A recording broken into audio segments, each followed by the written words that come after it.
Brooke, today I want to ask you, what are some tools you can give us for adulting with ADHD?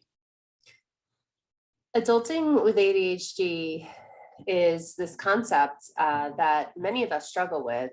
And the reason being is because we've compensated for ADHD growing up, because people have really acted as our executive functions, like our teachers, our parents, friends.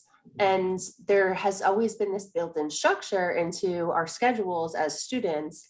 And many times ADHDers have an average IQ to above average IQ, so they just get by or even excel in school.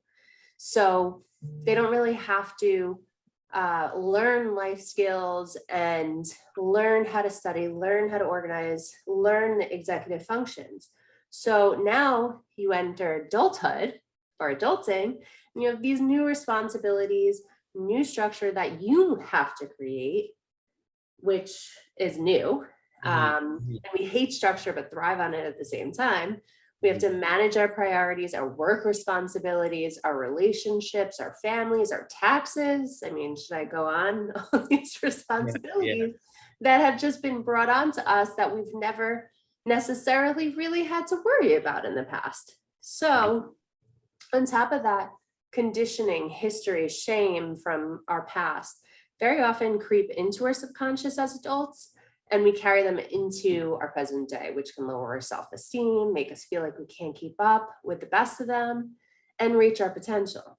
So because of all of that, very often people seek help, get coaching, speak to a therapist, get some CBT, join a community for ADHDers, take courses to help learn more about themselves.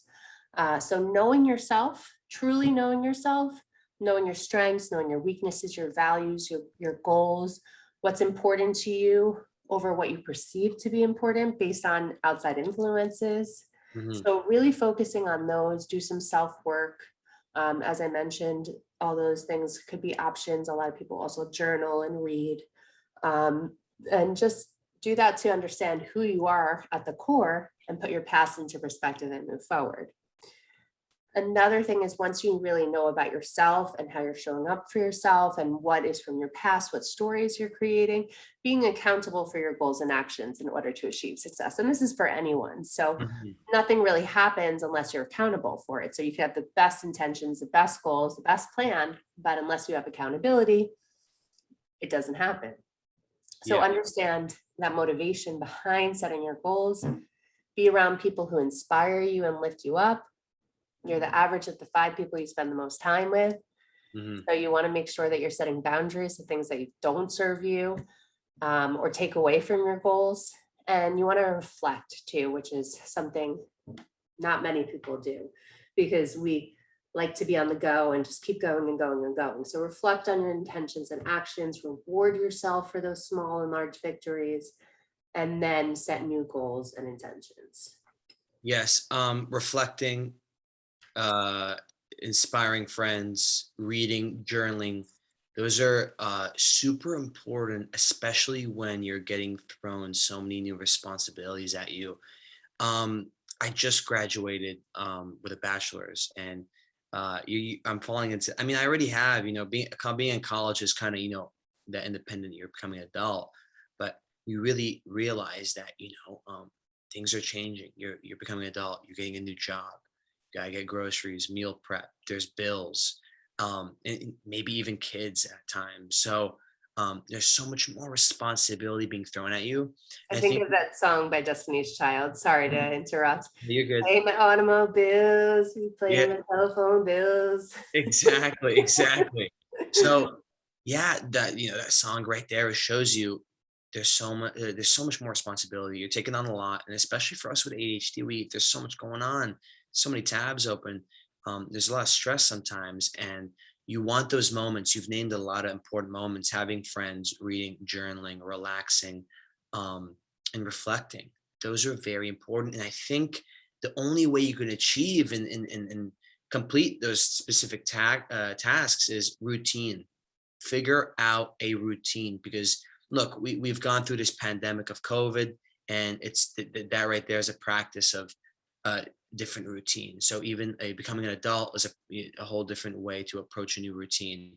Buying calendars, using your phones for reminders, the bills, and picking up your kids, say, or getting to work on time, buying the groceries.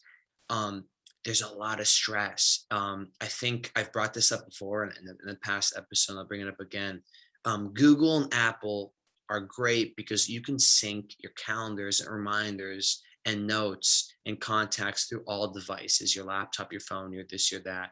And they have great systems to keep you on track with your routine, with your schedule, and create a good calendar. I think it's so important to create a calendar ahead of time. And mindset, you want that support. You want that support group around. I want to talk about podcasts that I really like. I listen to podcasts all the time on my way to work, on my way to school, just when I'm going on my way to grab groceries, running errands, or just even cleaning up my room, cleaning up my desk space. I listen to podcasts, just get my mind, stay a little busy. ADHD Rewired is an excellent podcast. They have like 400 episodes. Yes, exactly. Eric Tivers, I know you for sure. I know about that. He's a psychotherapist, coach, entrepreneur with ADHD. He tells stories, brings guests on, gives tips, challenges, struggles, and all these important things that we face in our lives. They have these Q&A episodes that they bring on multiple guests who are also adults with ADHD, and I think it's super important to just hear other people's stories and struggles. It helps create a list of tools and tips that you can use, a good mindset, a good support group, inspiration. Another good a top-rated podcast on Spotify and Apple Music is I Have ADHD podcast. It's by another life coach.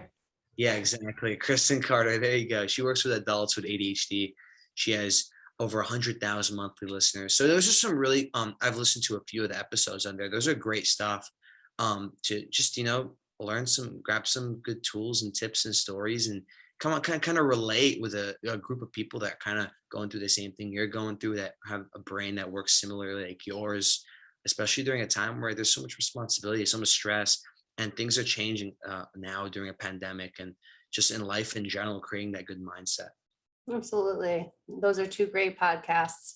I know both of them personally, and they have great content that they push out. So I love that. Yes. And podcasts are great because you can listen to them on the go. And you bring up reading too. I think we already covered an episode on ADHD and reading. Go listen to that. It's great. You can listen to audiobooks on ADHD on the go, especially when we're super busy. There's so much going on in adult life when there's so much more responsibility, And also, no, we haven't been through this. So we have our childhood, now we have adulthood. Mm-hmm. So even for neurotypicals, it can be difficult adulting.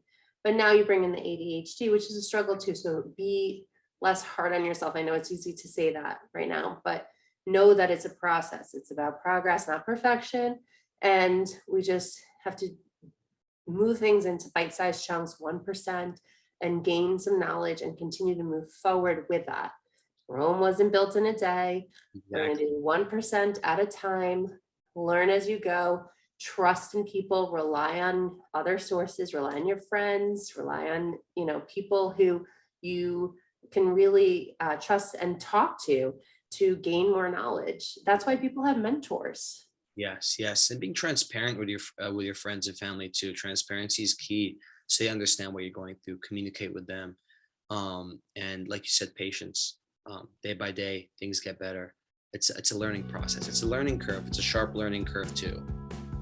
We hope you liked today's video. If you want more information about ADHD, please feel free to visit our website at differentbrains.org or my website, coachingwithbrooke.com. And if you enjoyed today's video, give us a thumbs up, leave a comment below, and subscribe.